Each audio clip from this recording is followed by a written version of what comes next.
speak now. Let me introduce Dr. John. John is a follower of Jesus who was born in Michigan but grew up as a missionary kid in Togo, West Africa, where his parents were medical missionaries. And he did his undergraduate degrees and medical school at University of Michigan, and then came here to Wills Eye, where he was also then chief resident, and then did the Global Ophthalmology Fellowship with Dr. Ben Roberts at Tenwek Hospital in Kenya. For the past 10 years, he's been working with a team of doctors and other professionals to develop Hope Africa University's teaching hospital at Kibuye, Burundi. Am I pronouncing that correctly? Okay, good. John was the recipient of the inaugural American Academy of Ophthalmology Artemis Award in 2014, which is for kind of humanitarian efforts. And he was recognized by the Michigan Medicine Alumni Society with the Distinguished Humanitarian Award in 2018. He's married to Jessica, and they have 3 children. And they're here on home assignment, and we're privileged to have him visiting. John.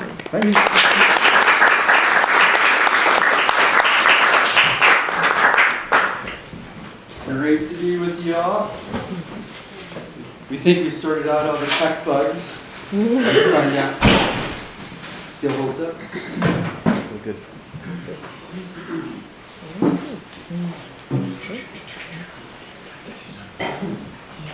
Nice.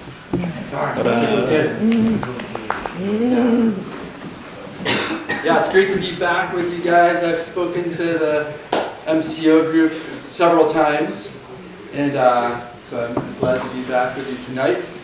Tonight, for a few different eye people, and we're going to talk about some of the joys and challenges of medical missions and also our calling to that, both in medicine and so many other sectors of life.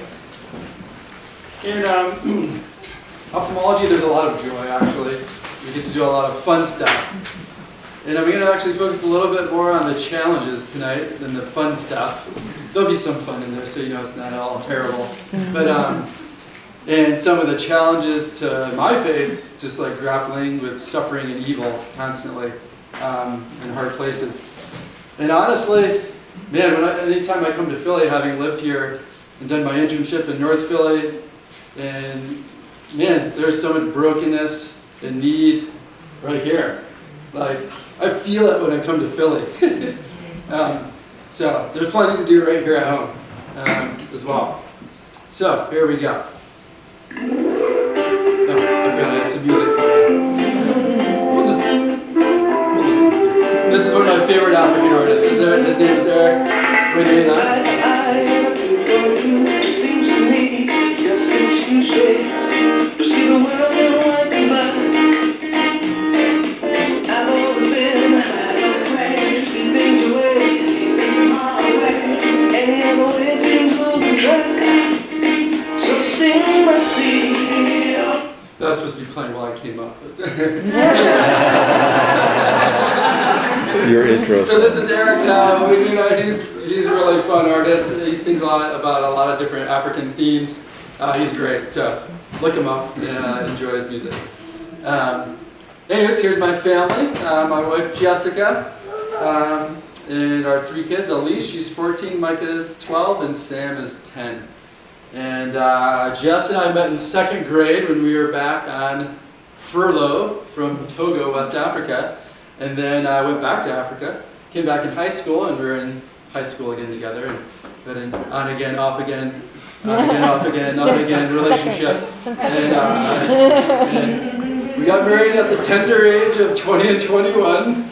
So we've been married for 21 years. Yeah. Wow. So here we go. So growing up on the mission field, I knew who you work with in these really intense, tight-knit communities really is important because medical missions is a pressure cooker of stress and whatnot. So along my path, God put in some amazing friends in medical school. And so Eric, right here, I've known him since 2002, so almost 20 years. And I'll put in a plug for him. Eric is a gifted musician and writer in addition to being a doctor. And he just wrote a book called Promises in the Dark, Walking with Those in Need Without Losing Heart. And it's a lot of stories from Burundi and Kenya, just his experiences in Africa. So highly recommend it. I will give this to you, Lauren. Oh, wow. So Thank you. she's got it. She can pass it around. And well, yeah, there you go. All right. And then Jason also grew up at a mission hospital in Kenya at Kajabi. And so we decided in 2007 to just move our families to Africa together and do this as a team. And we have been blessed, and we had others join us along the way. And lo and behold, our team now has over 50 people on it. Half of those are kids, but you know. So They count. yeah, so joys and challenges. I think a huge joy we've had serving in this way is community. Honestly, very few Americans will have the chance to live in that kind of close community because Americans are so stinking independent. You know, you drive into your driveway, if you have one, I guess we're in the city, in the Midwest. You know, you park your car in the garage, close the door, and the world's dead to you, right? So we really struggle with building community in America. I mean, these guys are everything to me. Like, we were the team leader, so like, I'm Jason's boss, but at the hospital, he's the head of administration. So at work, he's my boss. He also lives next to me. He also goes to church with me. I run with him. And you know, like just everything's intertwined. There's nothing I do that these guys aren't a part of. So very tight community. So there's a lot of joy there. Like our kids, we've known each other before we had kids. Our kids have grown up together in a lot of ways closer than family. Like, so really cool stuff. And the challenge, I would say, is community. Imagine living with people that closely. Like every decision I make, I can't make it alone. So for example, my walk from where I live is a 5-minute walk to the hospital, and I walk through a school with 1,500 kids. It's like a sea of children. So like, you know, if I start handing out candy on my way to work every day, everyone else is gonna get mobbed for candy if I do that, right? Like, so like, just meaning, if I do something, it doesn't just impact me, it impacts my whole team. So like, we have to do everything's very collaboratively and make decisions together. That's not very American. And it's painful at times. So there's joy and there's struggle. Another wonderful thing about living in like rural Africa is like the pace of life. Yeah, we were really hard at the hospital, but like I walk home to my house and like sit down and have a meal with my family and then go back to work. And then I walk back home. There's no commute. There's no like running kids all over the tarnation for violin lessons or soccer or whatever. Like it's all just right there. So the pace of life is just much slower. My wife and kids can go months without getting in a vehicle. I have to go to more meetings and stuff in the capital, but they can go literally months without getting in a car. So we really enjoyed that. We really, as a team, protected Sabbath rest because we worked so hard in the hospital and it's so stressful. So as a team, we kind of created a culture of Sabbath rest. And I really enjoyed that. Challenges to that life is the work is super stressful, and you're gonna see that in a little bit. A joy was it's an amazing place for our kids to go. This is like a Garden of Eden. My kids can just like go out and play, and I don't know where they are, and it's okay. So it's really a wonderful place to live. On the family side, a big challenge is education. Like, how do you educate your kids in the middle of nowhere with no school that's equivalent to what you would expect for your kids to get? So, you know, there's challenges. So, the next part, I'm going to transition to some of the challenges of being a medical missionary. And some of these are true across medicine in general. I would like to say, hang on, before I do that, there's a really quick video that gives you an overview of kind of what our team does. Some of you have seen this before, I apologize, but here you go. In the mountainous rural farmlands of the poorest, hungriest nation on earth, there stands a hospital, founded before the first genocide, before independence, before the last World War, on a single premise: hope.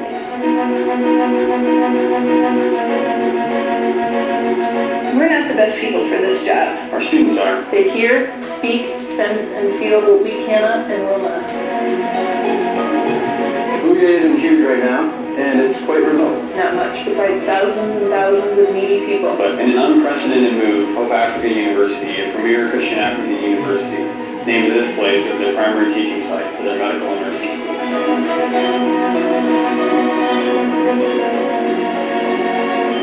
So we're planning and designing and building facilities that will teach and heal Africans for generations to come. The students come from everywhere, and for many of them raised in the cities. This place is quite a shock. It's unexpected, but we want to help them grapple with the needs of their own country. It's about caring and teaching at the same time. It's about doing it and modeling it. Facing African realities, even as they're gaining the tools needed to deal with those realities. Nothing is more sustainable than education. Knowledge and ideas, faith, hope, love. These are the only resources that grow the more we share them. It's more than just bringing specialists from around the world here to teach and heal in rural Burundi. We are only interested in this work so far as we can raise up a generation of societal leaders and community servants. From Africa, for Africa. So that gets you a little visual of what we're doing. We're going to switch into kind of some of the hard stuff. So, here you go. If you have never been depressed or doubted your faith, I'm curious to know what world you've been living in. Because the world I look around and see is pretty depressing sometimes. And honestly, the stuff I see in Africa and in Philly, man, it makes me question my faith at times. One of my previous talks, I got into my story of going through a severe depression during internship. We're not going to get into that a ton tonight. I'm around for as long as you want tonight. Happy to chat afterwards. But I'm going to just share with you some of the struggles just being a medical missionary. So our world's so broken, and honestly, my heart's so sinful, and at times our faith is so fragile, it can be pretty overwhelming.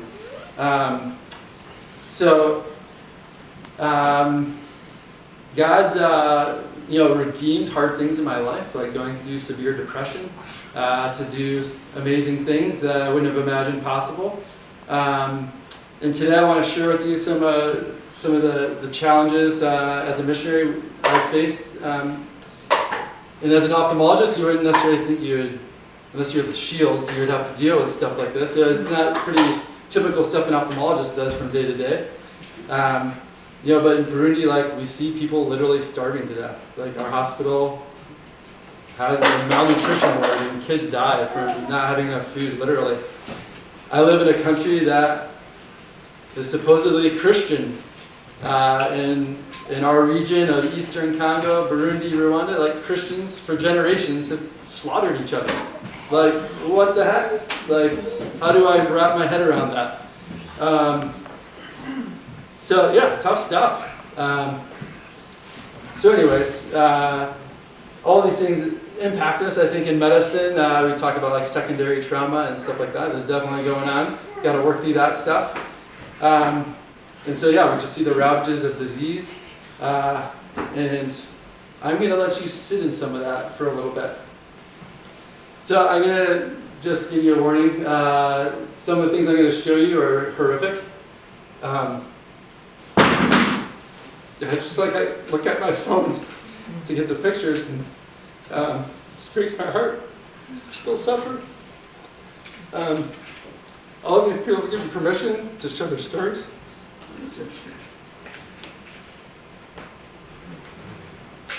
It's a guy about my age with HIV. He has squamous cell carcinoma of his eye. Not much of a chance he's going to survive, but when I walk in, I see someone like this almost every week at least. They're there because they have the cloth and they're sitting on the porch, the waiting area, and the cloth is always over their head, and there's flies buzzing around, and you can smell them from far away. So this guy's a social outcast. He stinks. He's got flies buzzing all over him. And he's so poor, he hasn't come and gotten help because he couldn't afford to travel to get help. And there is no one else to help him. You just see this day after day after day. So on a guy like this, I'm going to check his lymph nodes, see if he's got spread outside of his orbit already or not. This is him in the OR. And so this is eating through his eye, and right now we're, just trying to give him some dignity. Unlikely he'll live. He probably has at least micrometastases, if not macrometastases. The surgery's brutal. We have to, this is after he's healed in for probably a month, but during the surgery, we have to take all this down to the bones. So you're just like looking into this giant hole in his head. And then the tissue will slowly granulate in, and then we'll come back maybe in 3 months and put a skin graft over all of that.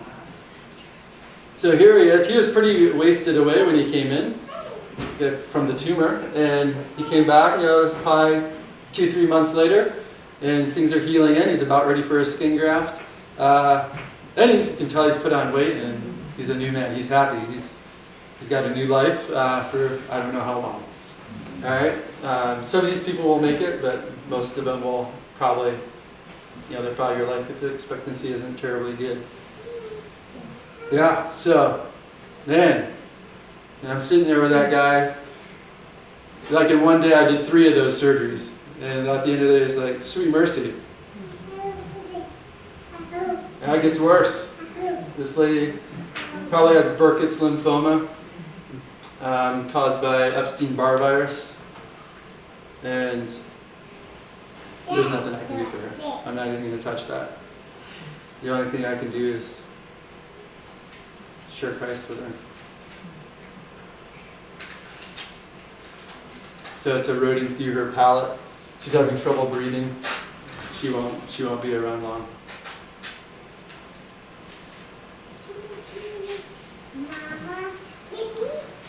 So that's the adults.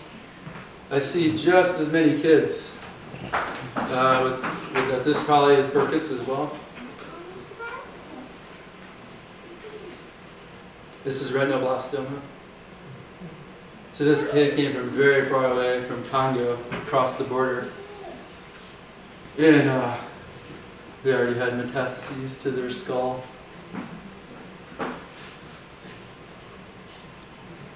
So we removed the tumor, but knowing it was just palliative. And I told the family to go home as fast as they could, because if the child died in Burundi, it'd be very hard to get their body across the border. And they're going to die at any moment. I was hoping they didn't die on the operating table.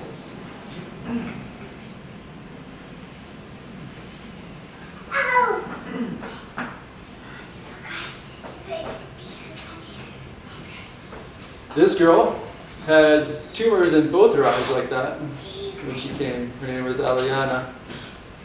And her mother's story is that when her daughter first had retinoblastoma, her husband left her and took her other 2 kids and kicked her out with Aliana. And she walked over mountains. I mean, by car, it's an hour and a half. So I don't know how long it took her to walk. She walked from her home barefoot. Literally, the only thing left in the world is this child and what she's wearing. And it was too late. She already had metastatic disease. So we removed her eyes, both of her eyes. That's what she looks like now. And shortly thereafter, she passed away. So man, is God good? Life's hard. My life's good. I'm a rich white guy. I got a great education. I'm wealthy. I got all sorts of things going for me. But man, I am the exception in the world. Like, this is not normal. Like, the rest of the world, 80% of the world lives on $10 a day or less. The majority world. Spend $10 on so many other things. So when you really get out there and really meet these things, like, it really makes you question your faith, to be honest. So Maybe you're thinking, oh, sweet mercy, this is the worst missionary I've ever heard. He's got weak faith. And you'd be right. As I stare at evil and suffering every day, theological constructs of evil and suffering don't really do much for me, honestly. And doubts can grow. How can I really know that God's good? It doesn't seem like it for a whole lot of people in Africa. It really comes down to one person, Jesus. I still don't understand why God allows this. All I know is that God entered it and walks with us. I have no idea why He allows it, I'll be honest. But God walks in it, and Jesus has suffered and walked that road with us. So a frequent prayer of mine is, I believe, help my unbelief. And frequently, I need Jesus to show up.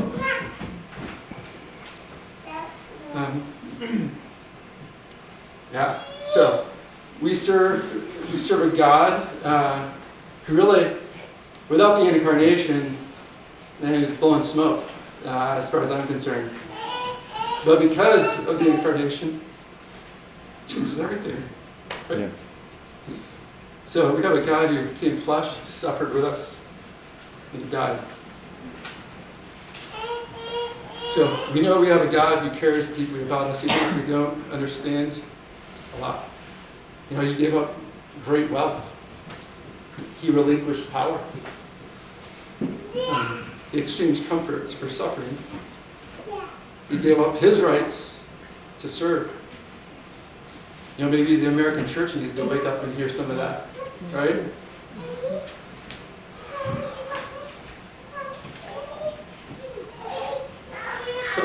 And He's ushering in a kingdom that's unlike any other.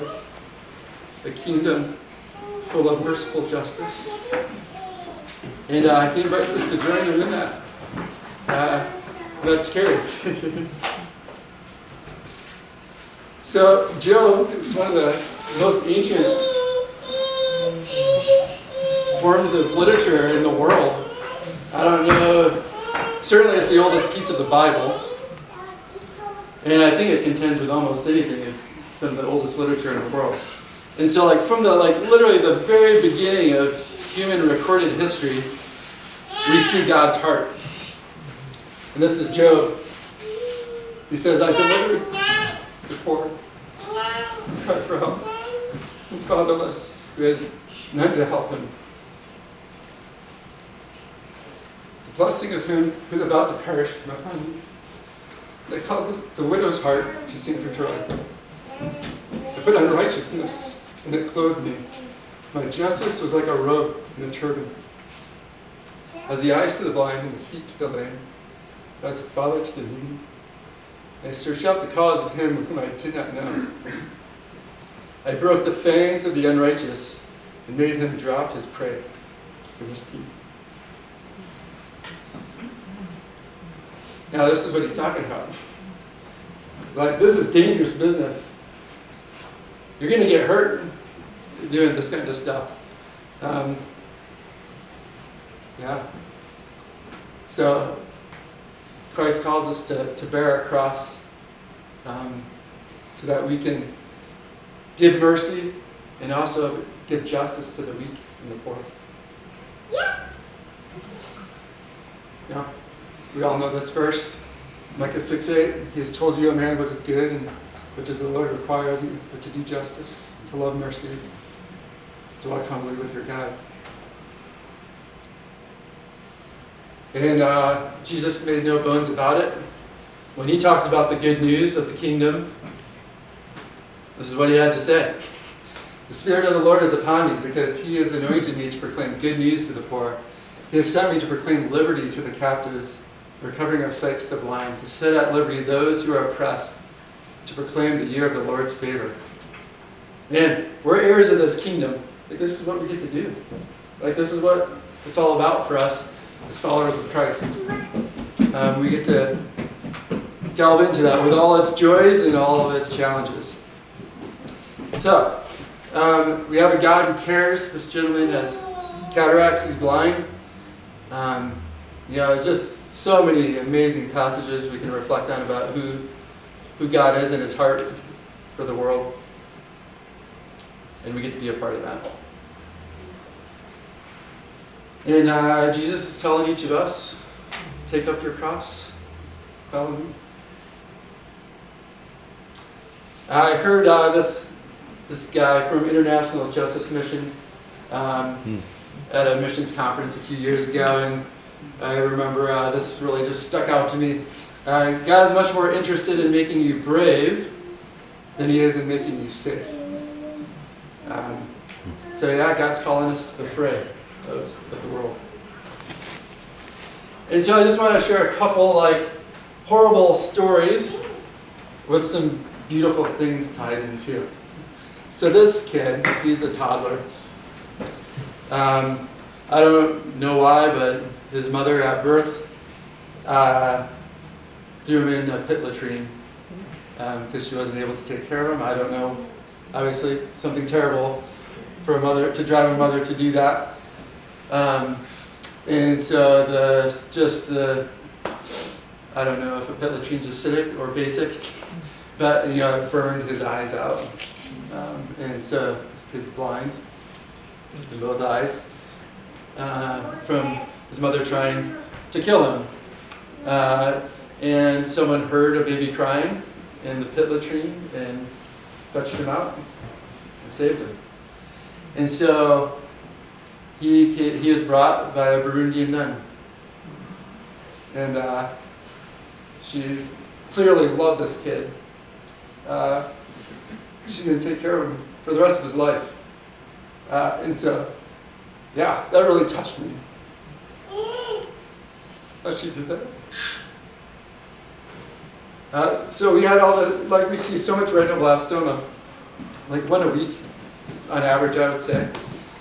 And all of those kids died. It's almost 100% fatal and untreated. And so one of my nurses was like, man, we got to do something. But in Burundi, there's literally no chemotherapy of any kind for any cancer. So if you get cancer in Burundi, if you're able to get to one of the handful of surgeons in the whole country, and if they can't cut it all out, game over. And so most of these kids with retinoblastoma were coming so late to me that even if we took the tumor out, it was already extended into their brains. So anyways, we started looking into, is it possible to do triple chemo? We give them 3 horrible drugs, vincristine, and carboplatin, in rural Burundi with no infrastructure. We can't even do basic labs half the time. We can't even get a blood count or a kidney function, because the machines are broken half the time. And so we're like, are we crazy? Should we do this? But we were crazy, and we did it. So these 2 kids are our first 2 retinoblastoma survivors who went through their chemo. So they're graduating from 6 months of chemo. This girl is an orphan, and she was being cared for by nuns as well, who brought her to us. And then these 3 ladies, Anik, and Cynthia, were my RB team. And the rest is the I team, who also help in other ways. But those 3 ladies were amazing. I mean, they just love these kids so well. And were just amazing. They're like mothers to these children. So this is at the very beginning. So since we've started treating RB, we've treated over 70 kids with RB now in our RB program. So they're all missing an eye, but some of them have it in both eyes, and we're trying to save their other eye. But so far 70 kids have come through the program. Wow. So that was kind of the downer stuff, but you have to grapple with that stuff. So we'll get to a happy story. Here's a story of a patient who is blind with cataracts, and this is the majority of what I get to do. So you're going to hear from Fides. Again, a few of you have seen this before, but her story is so good. I've seen it 1,000 times and I still love seeing it. So here we go.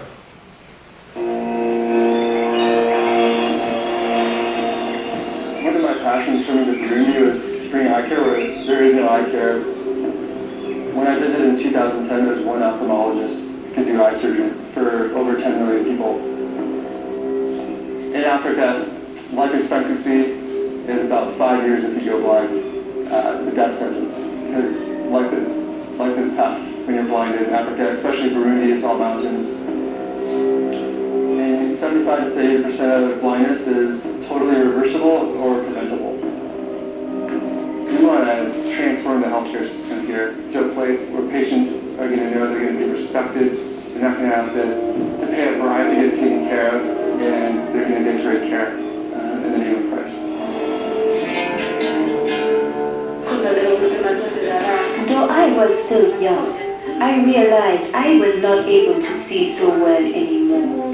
The doctor found out that I had cataracts, but said they could not help me. They said there is no one in my country to treat me.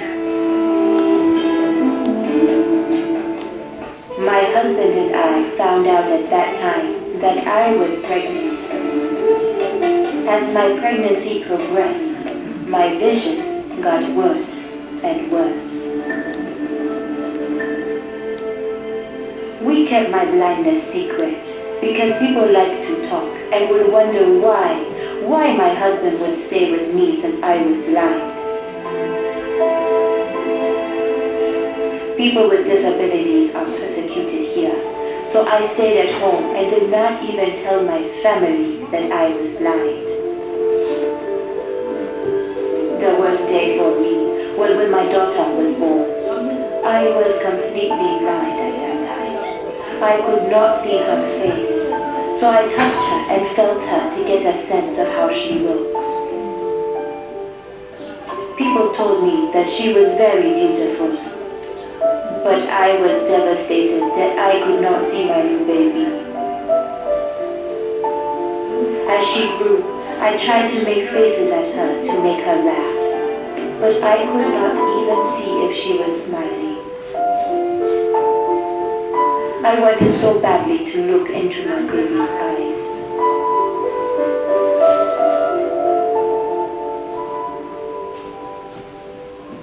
My neighbor heard about my blindness. He came to my husband and told us that he had been treated for cataracts by doctors from Surge at Cropsey Hospital. He said, "You should take your wife there." Fides came to us totally blind from cataracts in both eyes. We scheduled her for surgery the same week, and we did one eye.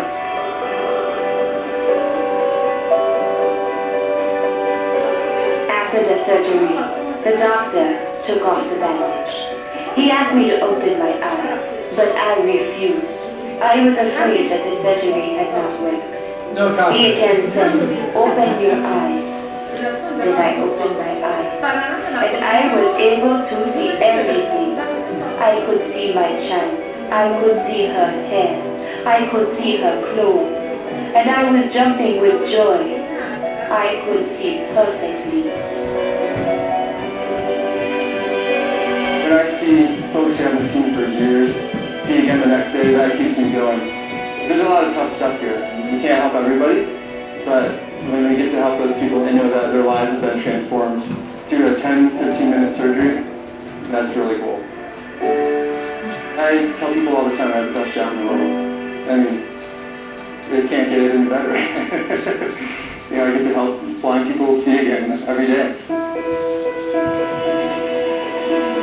The way Dr. John took care of me makes me think of Jesus and how he healed the blind man and gave him sight.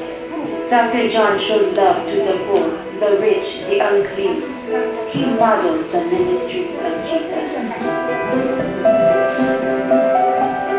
He wants to have the mentorship we have at Surge, an organization that's going to just keep the gospel fresh in our lives, make it practical, and keep preaching the gospel to us, to keep us fresh and walking with the Lord.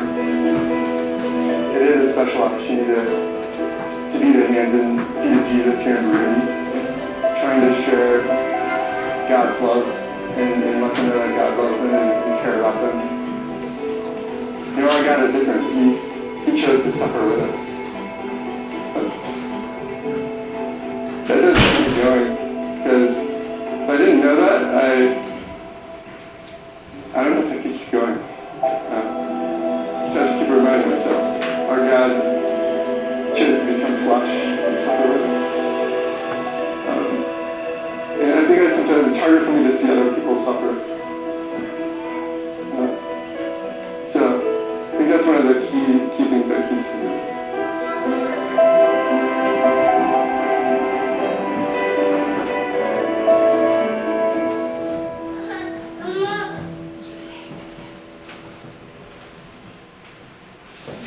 So that's Fides. She's like our we don't have to do any publicity or anything like in Africa. It's just like the grapevine, and she brings us patients all the time now.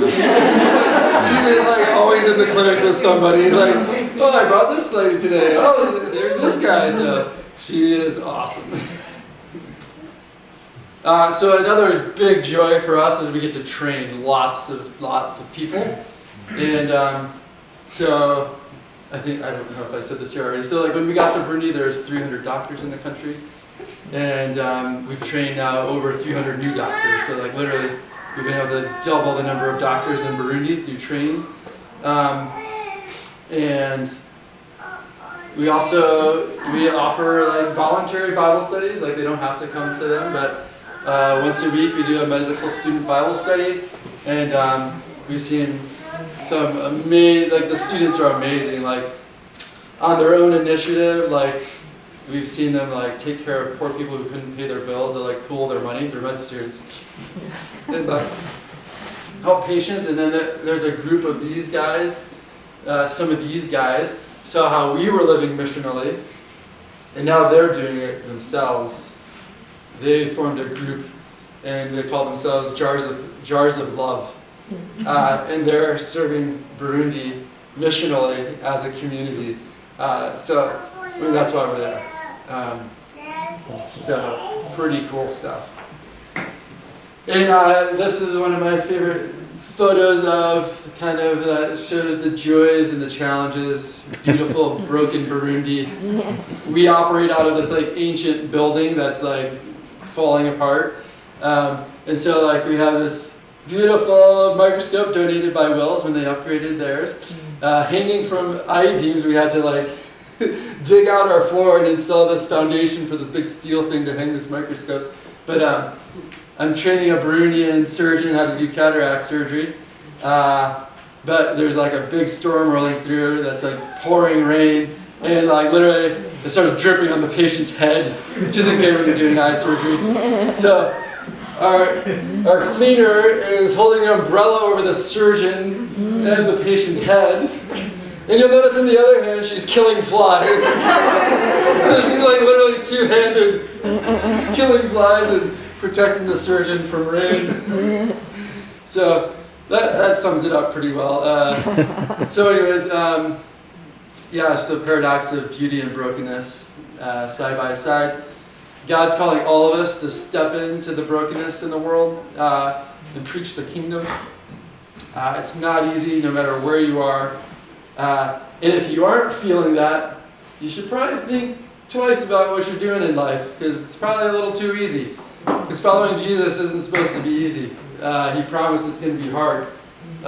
So if you're not feeling those twangs, maybe God's calling you to stretch yourself a little bit more and really seek out the poor and justice for the oppressed. All right, that's what I have for you.